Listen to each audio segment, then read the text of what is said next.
ಈ ಸಮಾರಂಭ ನೋಡಿದ್ರೆ ನನಗೆ ಎಷ್ಟು ಆನಂದ ಆಗ್ತಾ ಇದೆ ಅಂದ್ರೆ ಬಹುಶಃ ನೀವೆಲ್ಲ ಭಾಗ್ಯವಂತರು, ಪುಣ್ಯವಂತರು. ಈ ರೀತಿ ಸರ್ಕಾರ ನಿಮ್ಮನ್ನ ಗುರುಸಿ ಪ್ರಜಾಪ್ರಭುತ್ವದ ವ್ಯವಸ್ಥೆಯ ಹೆಬ್ಬಾಗಲಾದಂತ ಈ ಸುವರ್ಣಸೌಧದ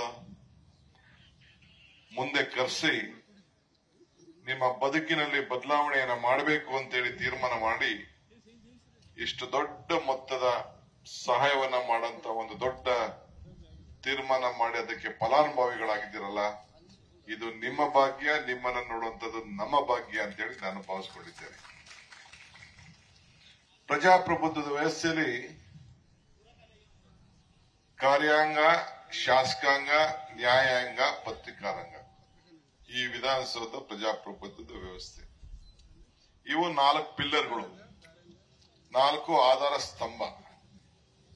ಸಮಾಜದಲ್ಲಿ ಸೈನಿಕ, ಕಾರ್ಮಿಕ, ಶಿಕ್ಷಕ, ಕೃಷಿಕ, ಈ 4 ಜನ ಇಲ್ಲ ಅಂತಂದ್ರೆ ಸಮಾಜ ಇರಲಿಕ್ಕೆ ಸಾಧ್ಯ ಇಲ್ಲ. ನಮ್ಮ ಕೃಷಿ ಸಚಿವರಂತ ಚಲುವರಾಯಸ್ವಾಮಿಯವರು, ಅವರು ಮಂಡ್ಯ ಜಿಲ್ಲೆಯವರು, ಅಪ್ಟ ರೈತ, ಯಾವ ಬಿಸ್ನೆಸ್ ವ್ಯವಹಾರ ಏನೂ ಇಲ್ಲ, ವ್ಯವಸಾಯ ಬಿಟ್ರೆ ಭೂಮಿ ತಾಯಿನೇ ನಂಬ್ಕೊಂಡಿರಂತು. ಅವ್ರಿಗೆ ಈ ಜವಾಬ್ದಾರಿಯನ್ನ ಮುಖ್ಯಮಂತ್ರಿಗಳು ಕೊಟ್ಟ ಮೇಲೆ ಬಹುಶಃ ಈ ಇಲಾಖೆಯಲ್ಲಿ ಒಂದು ದೊಡ್ಡ ಹೊಸ ರೂಪವನ್ನು ಕೊಟ್ಟು ರೈತರ ಬದುಕು ಹಸನಾಗಬೇಕು, ನಾವೆಲ್ಲ ರೈತರಿಗೆ ಹೆಚ್ಚಿಗೆ ಶಕ್ತಿ ಸಿಗಬೇಕು, ಆರ್ಥಿಕವಾಗಿ ಅವರ ಸದೃಢರಾಗಬೇಕು ಅಂತ ಹೇಳಿ ಅನೇಕ ಕಾರ್ಯಕ್ರಮಗಳನ್ನು ರೂಪಿಸಿ ಸರ್ಕಾರಕ್ಕೆ ಒಳ್ಳೆ ಹೆಸರನ್ನ ತರ್ತಾ ಇದ್ದಾರೆ. ನಿಮಗೂ ಸಹಾಯ ಮಾಡ್ತಾ ಇದ್ದಾರೆ. ಅದಕ್ಕೆ ಅವ್ರಿಗೆ ನಾನು ಈ ಸಂದರ್ಭದಲ್ಲಿ ಅವ್ರಿಗೆ ಮತ್ತು ಅವರೆಲ್ಲ ಟೀಮ್ಗೆ ನಾನು ಶುಭವನ್ನ ನಾನು ಹಾರೈಸ್ತೇನೆ. ಇವತ್ತು ನಾನು ಮೊದಲನೇ ಬಾರಿಗೆ ನೋಡಿದೆ ಕಬ್ಬು ಕಟಾವು ಮಾಡುವಂತದ್ದು. 26-27 ಫ್ಯಾಕ್ಟರಿ ಇಲ್ಲಿದೆ. ಕಬ್ಬು ಕಟಾವ್ಗೆ 50 ಲಕ್ಷ ಸಬ್ಸಿಡಿ. ಏನ್ ತಮಾಷೆನಾ? 3 ಜನ ಕೊಡ್ತಾರೋ, 10 ಜನ ಕೊಡ್ತಾರೋ, 20 ಜನ ಕೊಡ್ತಾರೋ. ಇದಲ್ಲದೆ ಒಳ್ಳೊಳ್ಳೆ ಟ್ರ್ಯಾಕ್ಟರಿಂದ ಹಿಡಿದು ಎಲ್ಲದಕ್ಕೂ ಕೂಡ ಸ್ಪ್ರಿಂಕ್ಲರ್ ಮತ್ತೊಂದು ಎಲ್ಲ ಕೋಟ್ಯಾಂತರ ರೂಪಾಯಿ ಇವತ್ತು ಸಹಾಯವನ್ನ ಮಾಡಂತ ಒಂದು ವ್ಯವಸ್ಥೆ. ವಯಬಿಲಿಟಿ ಗ್ಯಾಪ್ ಫಂಡ್, ಸಬ್ಸಿಡಿ ಇವೆಲ್ಲ ಸಹಾಯ ಮಾಡಂತ ಕೆಲಸ ಮಾಡ್ತಾ ಇದ್ದಾರೆ. ಇವತ್ತು ಈ ದೇಶದಲ್ಲಿ ರೈತರಿಗೋಸ್ಕರ ಒಂದು ದೊಡ್ಡ ಹೋರಾಟ ನಡೀತಾ ಇದೆ. ದೆಹಲಿಯಲ್ಲೂ ಹೋರಾಟ ನಡೀತಾ ಇದೆ. ಕೇಂದ್ರ ಸರ್ಕಾರದ ವಿರುದ್ಧ, ಕಾಯ್ದೆಗಳ ವಿರುದ್ಧ ಹೋರಾಟ ನಡೀತಾ ಇದೆ. ಇನ್ನ ಮುಗಿಲು ಮುಟ್ಟಿದೆ ಅವರ ಕೂಗು. ಸರ್ಕಾರಕ್ಕಿನ್ನ ಕೇಳಿಸಿಲ್ಲ. ಕೇಂದ್ರ ಸರ್ಕಾರಕ್ಕೆ ಕಣ್ಣೂ ಇಲ್ಲ, ಕಿವಿನೂ ಇಲ್ಲ, ಹೃದಯನೂ ಇಲ್ಲ. ಈ 3 ಕೂಡ ನನಗಿಲ್ಲ ಅಂತ ನಾನು ಭಾವಿಸ್ಕೊಂಡಿದ್ದೆ. ನಾವು ನಿಮ್ಗೊಂದು ಮಾತು ಕೊಟ್ಟಿದ್ದು, ಈ APMC ಕಾಯ್ದೆಯನ್ನ ನಾವು ವಾಪಸ್ಸು ಅವರು ಎಲ್ಲ ಇಂಟರ್ನ್ಯಾಷನಲ್ ಕಂಪನಿಗಳ ಕೈಗೆ ಹೋಗ್ಬೇಕು ಅನ್ನೋದು ತೀರ್ಮಾನ ಮಾಡಿದ್ರು.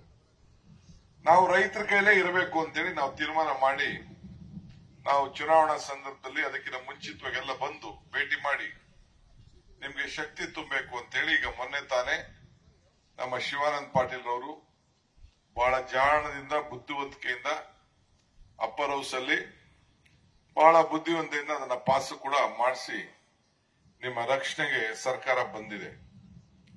ನಿಮ್ಗೆ ರೈತ ಅಂದ್ರೆ, ಭೂಮಿ ಮಗ ಅಂದ್ರೆ ಒಬ್ಬ ಹಾರ್ಟಿಕಲ್ಚರ್ ನಡೆಸುವಂತವ್ನಿರ್ಬೋದು, ಫ್ಲಾರಿಕಲ್ಚರ್ ನಡೆಸುವಂತವ್ನಿರ್ಬೋದು, ಸಿರಿಕಲ್ಚರ್ ನಡೆಸುವಂತವ್ರಿರ್ಬೋದು, ಹೈನುಗಾರಿಕೆ ನಡೆಸುವಂತವ್ರಿರ್ಬೋದು, ಮತ್ತು ನೀವು ವಿವಿಧ ಕಮರ್ಷಿಯಲ್ ಕ್ರಾಪ್ ಮತ್ತು ರೆಗ್ಯುಲರ್ ಕ್ರಾಪ್.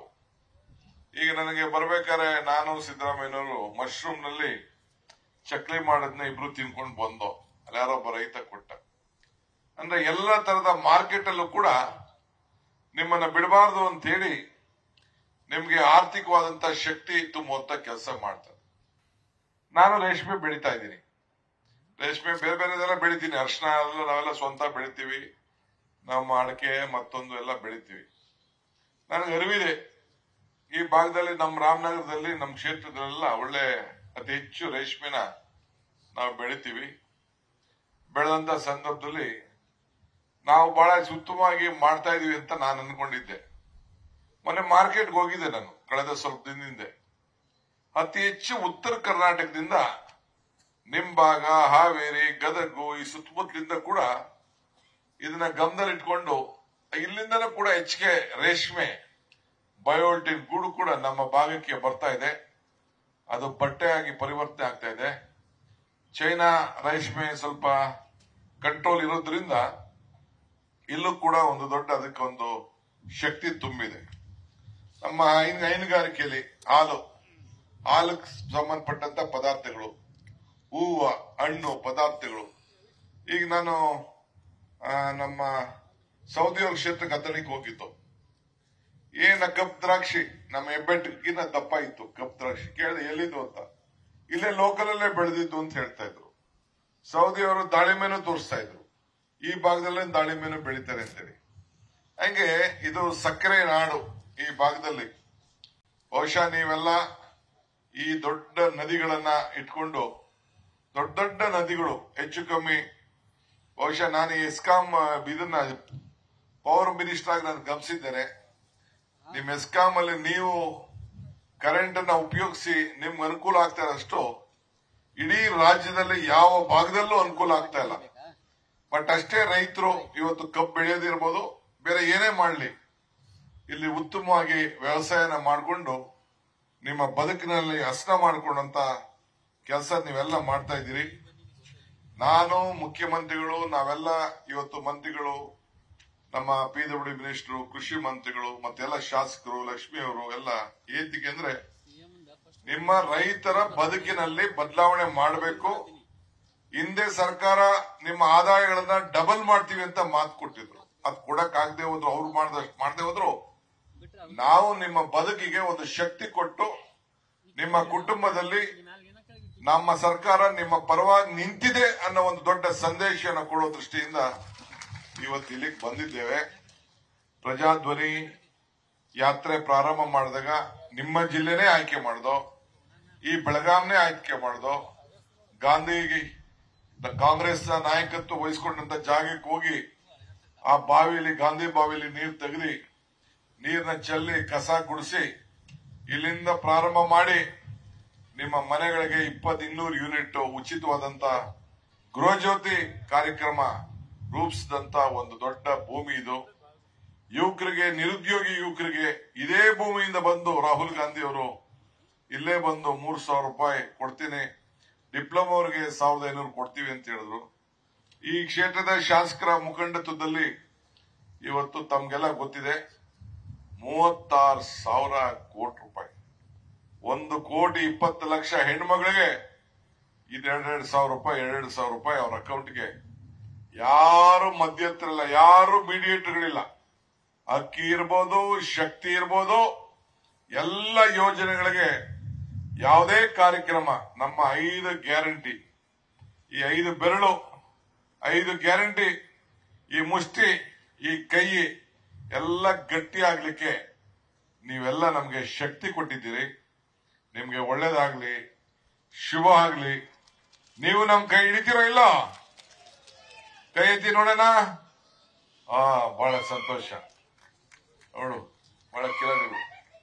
ಸಾಕ್ ಬಿಡು, ನಿನ್ ಕಿವಿಗೆ ಬಂದು ನನ್ನ ಕಿವಿಗೆ ಬಂತು. ಅನುಕ್ಷಣದ ಸುದ್ದಿಗಳಿಗಾಗಿ ವಿಸ್ತಾರ ನ್ಯೂಸ್ ಯೂಟ್ಯೂಬ್ ಚಾನೆಲ್ ಸಬ್ಸ್ಕ್ರೈಬ್ ಮಾಡಿ. ಹೊಸ ಸುದ್ದಿಗಳ ನೋಟಿಫಿಕೇಶನ್ಗಾಗಿ ಬೆಲ್ ಐಕಾನ್ ಕ್ಲಿಕ್ ಮಾಡಿ. ಲೇಟೆಸ್ಟ್ ಅಪ್ಡೇಟ್ಸ್ಗಾಗಿ www.vistaranews.com ವೆಬ್ಸೈಟ್ಗೆ ವಿಸಿಟ್ ಮಾಡಿ. ಅಂಗೈಯಲ್ಲೇ ಜಗತ್ತಿನ ಸುದ್ದಿ ತಿಳಿಯಲು ವಿಸ್ತಾರ ನ್ಯೂಸ್ ಕನ್ನಡ ಆಪ್ ಡೌನ್ಲೋಡ್ ಮಾಡಿ.